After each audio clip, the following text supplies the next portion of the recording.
Kak? Izin, mungkin saya mulai dari Prof. Rahayu aja. Jadi begini Prof, kalau menurut saya bebas aktif yang harus kita perlukan sekarang adalah bebas aktif betul-betul model Presiden Soekarno.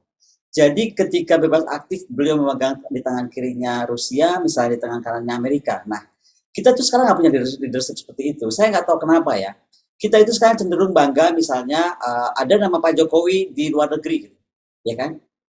Nama Pak Jokowi di luar negeri, tapi menurut saya mungkin itu barter ya, karena tiba-tiba jalan tol apa layang itu namanya juga jadi nama MBZ gitu. Nah, Presiden Soekarno ketika namanya ada di Korea Utara, ada di mana itu nggak ada barter seperti itu.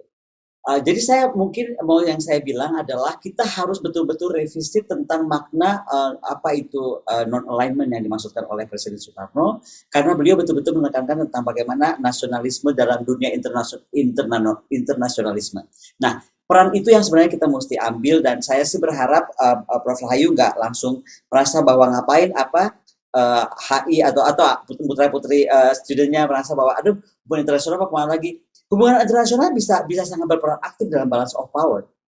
Jangan disalahkan ilmunya, yang disalahkan adalah sekarang manusia-manusia Indonesia yang berani berbicara dalam forum internasional menyatakan itu. Gitu. Dan itu saya tidak melihat demikian. Makanya saya sangat menyesalkan kenapa misalnya kita mengambil posisi abstain. Tidak mengambil posisi abstain. Padahal kenapa kalau kita mengambil posisi demikian juga gitu. Nah itu kalau saya sampaikan, jadi sekali lagi kepada adik-adik yang mungkin nonton, ada banyak juga kita penontonnya, tetap hubungan internasional itu ilmu yang sangat menarik dan menurut saya akan banyak membawa perubahan. Tetapi intinya bukan pada ilmunya, kepada manusia-manusianya, pemikir-pemikirnya, pelaku-pelakunya, diplomat-diplomatnya yang mampu melakukan perubahan. Nggak gampang loh, misalnya kita menerapkan UNCLOS. Itu sebuah dentuman besar terkait hukum internasional yang juga tidak mudah, tapi itu dilakukan oleh para diplomat kita dulu. Nah, sekarang itu apa? Makanya tadi saya bilang kenapa ya Turki mengambil posisi gitu. Kalau dari pertama, sebenarnya Indonesia bisa aja ambil posisi mendamaikan kedua negara itu dan bagaimana menenangkan kedua negara itu. Mungkin itu aja sekedar dari saya, Prof. Rahayu. Kemudian dari Pak Joko, kalau nggak Pak Francisco ya, terkait preemptive strike. Saya sepakat Prof tentang preemptive strike ini. Jadi menurut saya kita tapi jangan lupa ini seolah-olah yang melakukan preemptive strike kan di mata publik itu seolah-olah Rusia, betul nggak? Padahal menurut saya enggak, Prof. Yang menurut saya preemptive strike ya justru Ukraina dan NATO dan kawan-kawan gitu.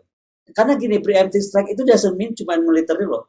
Nah ini yang kita sering lupa, dianggap kalau preemptive strike is only military matters. No, preemptive strike is including economic matters dan juga political matters. Itu yang tadi saya bilang, Rusia udah penat banget tuh dari 2008. Anggaplah, dia sebelumnya juga sudah ya 90-an. Tapi anggaplah di 2008 ketika dia menyatakan dengan sangat tegas, please do everything tapi jangan pernah invite Ukraine masuk ke NATO. Gitu kan? Karena itu seperti menaruh rudal di depan hidung saya, kira-kira demikian kan. Nah, itu kenapa tadi yang Prof. Rahayu tanya itu gambarnya seolah-olah beruang memakan dunia. Saya cuma bertanya dalam selesai terakhir. Ini dunia ini mau diam aja gitu. Memperlakukan Rusia diperlakukan tidak seimbang seperti ini. Saya Pak Prof, mohon maaf dengan segala hormat, begitu saya terima bagaimana tanggal 11 Maret besok Rusia akan dimatikan seluruh sistem internetnya, gitu kan, akan diputus dari dunia dan dianggap akan semakin menekan Rusia, itu salah betul. Sama seperti salahnya kita kemudian Eropa menerapkan menghapus sistemnya Rusia. Rusia survive gitu, atau memberi sanksi ekonomi, dia survive, dia main di kripto lebih banyak uang dia di kripto daripada di dalam bentuk real di Cina misalnya. Nah jadi banyak hal menurut saya, to be honest with you gitu. Menurut saya Rusia ini udah siap lama. Itu yang saya bilang. Dia sudah ditekan lama, 91-an, 2008 udah marah, udah puncak marah. Nah, itu pun dunia tidak melihat itu. Maka menurut saya 8 tahun terakhir ini mungkin Rusia itu sudah sangat mempersiapkan diri. Makanya mau kena sistem apapun dia tuh sekarang kayak survive.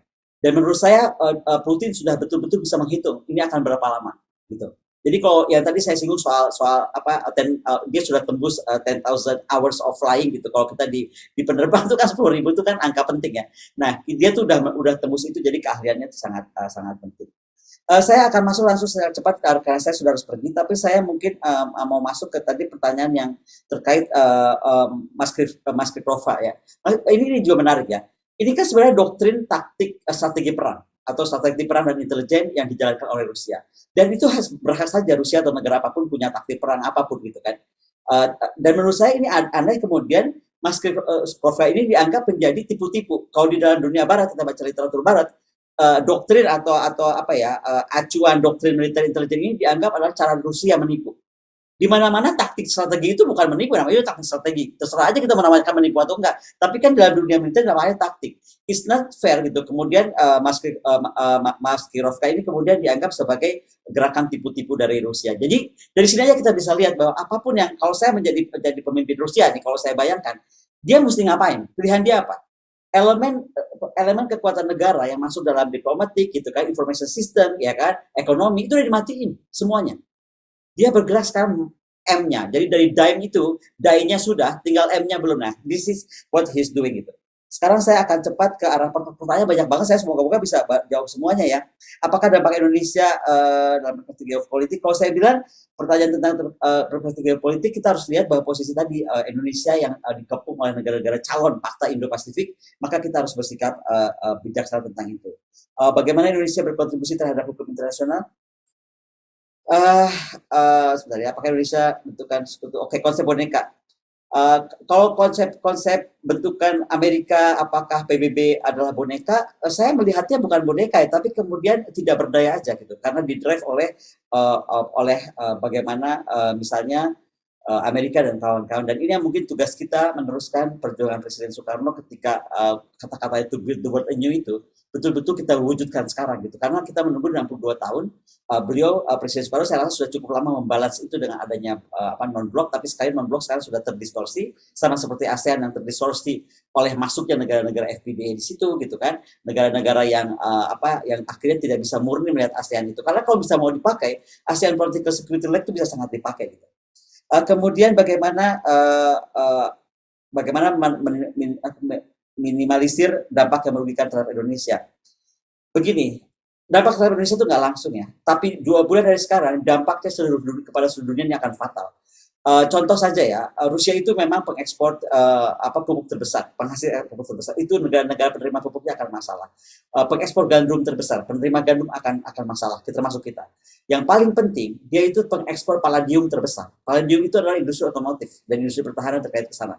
Nah, bisa bayangkan kita sedang berteriak-teriak membangun industri pertahanan dan industri otomotif, kemudian kita punya masalah dengan Rusia terkait palladiumnya misalnya. Unless kita punya dapat sumber-sumber lain gitu.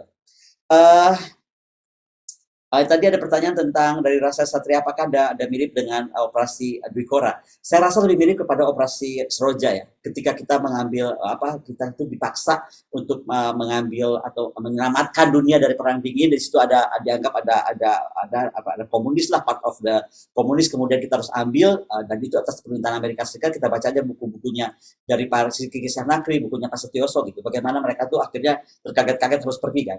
Apa kemudian yang terjadi? Kita dianggap aneksasi. Padahal dari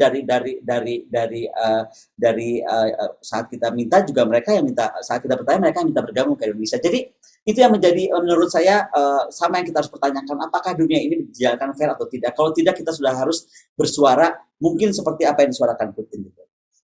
Kenapa Indonesia tidak mengambil sikap tentang padahal kita pemimpin G20? Saya nggak tahu. Ini mesti kita tanyakan kepada Presiden sendiri. Kenapa lebih bersikap diam gitu. Walaupun saya tidak membenarkan tuntutan Ukraine untuk memaksa Presiden kita bicara. Gitu. Yang mesti dilakukan oleh Presiden Jokowi menurut saya adalah menganulir sikap kita dan kita menjadi abstain. Kemudian apakah sanksi tadi saya sudah jelaskan, Rusia nggak akan pernah terpengaruh oleh sanksi. Saya sudah lihat sudah siap sangat dia dengan 8 tahunnya itu, dan justru hati-hati. Kenapa tadi ke gambar beruang besar itu, dunia bisa lebih berbahaya ketika Rusia menjadi sangat mandiri dan dia more powerful than anything. Menurut saya ya, karena dia sudah dari 2014 dikucilkan, dengan sekarang akan semakin dikucilkan, dan itu akan membuat semakin berbahaya. Jangan lupa ketika Cina menutup tirai bambunya, Cina itu makin hebat, makin kuat. Saya nggak akan bacakan semua pertanyaan karena sekali lagi saya sudah sangat mepet, tapi saya akan bacakan tentang pertanyaan apakah ini demilitarisasi, aneksasi, atau invasi. Menurut saya, kalau saya masih menyebutnya itu demilitarisasi karena awalnya itu yang dilakukan Putin. Bagaimana dia mau menekankan pengurangan senjata atau sistem persenjataan atau sistem persenjataan dari penyangga antar negara, which is NATO dalam tanda kutip kan. Ini pernah dilakukan di perjanjian Versailles I pada saat Perang Dunia, yaitu ketika Jerman itu dilarang punya kendaraan-kendaraan lapis baja dan juga beberapa jenis kapal perang. Itu pernah dilakukan. Permasalahannya waktu Versailles I itu kan perjanjiannya kemudian mungkin Jermannya nggak ngelawan gitu. Kalau Ukraine kan pertama dia ngelawan, kedua dia semakin masuk ke dalam ke dalam teori atau ke dalam strategi NATO menjadikan dia boneka. To be honest, itu yang saya lihat. Saya tidak hanya melihatnya sebagai aneksasi, karena kalau aneksasi itu adalah penyerobotan. Bagaimana pencaplokan atau penggabungan atau pengambilan paksa wilayah Ukraine ke Rusia misalnya, itu aneksasi. Nah, menurut saya itu belum ada atau tidak ada. Hari ini kita nggak melihat daerah-daerah yang telah dikuasai itu kemudian menjadi bagian dari dinyatakan sebagai bagian dari Rusia, gitu kan? Kemudian juga dia tidak masuk kota, masuk wilayah yang kemudian dianggap ini menjadi kemudian wilayahnya Rusia. Tidak. Jadi menurut saya itu tidak aneksasi. Kemudian invasi, itu juga menurut saya enggak, karena kalau invasi itu jelas adalah aksi militer bersenjata ketika satu negara itu masuk dengan operasi militer perang ataupun operasi militer selain perang dengan tujuan menggulingkan pemerintahan, ya kan? Up to this minute saya belum melihat Volodymyr digulingkan, ya kan? Dan malah saya berharap sekarang Volodymyr itu bisa lihat saya yang terakhir. Cobalah mungkin negara NATO itu ataupun Ukraine mungkin harus merenung sebentar. Dampaknya kalau ini teruskan, ini akan terjadi perang dunia ketiga tuh bukan tidak mungkin, karena akan kemana-mana. Contoh ya, saya mau coba gambarkan.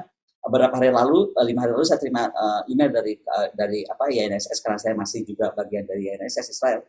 Saya melihat bagaimana mereka sekarang sedang memperdalam Abraham Accord.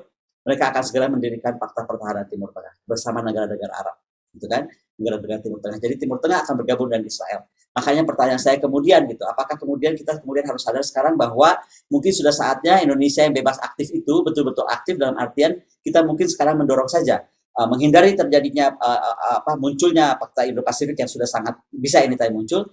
Maka sudah saatnya kita mendirikan fakta kita. Saya nggak tahu faktanya namanya apa, tapi itu artinya kita mungkin melihat China harus dengan cara berbeda, sama seperti sekarang kita melihat negara-negara Arab melihat Israel secara berbeda dengan adanya Abraham Accord. Jadi nggak ada musuh yang ada abadi, yang ada adalah kepentingan abadi. Jadi itulah tugas kita. Dan kenapa semangat untuk terus memperbarui ilmu hubungan internasional. Dan disitulah semakin kita muncul, maka menurut saya semakin eksislah Indonesia di mata dunia. Dengan segala hormat, sekali lagi saya mohon maaf sekali saya harus pergi. Ini saya sangat berterima kasih saya diundang di Undip, dan saya sangat selalu suka untuk kembali ke Undip. So anytime kalau ada keperluan apapun, please do not hesitate to contact me. And I really apologize untuk saya pamit duluan. Terima kasih Prof. Rahayu, terima kasih Pak Joko Setiono, Ibu Adia ke Undi Ambassador, dan semuanya. Mohon maaf sekali lagi saya pamit duluan ya. Assalamualaikum warahmatullahi wabarakatuh. Waalaikumsalam. Terima kasih sekali Ibu Koni atas semuanya hari ini. Nanti next time pasti akan kami undang kembali ke sini. Baik. Semoga sukses lancar acara selanjutnya. Terima kasih.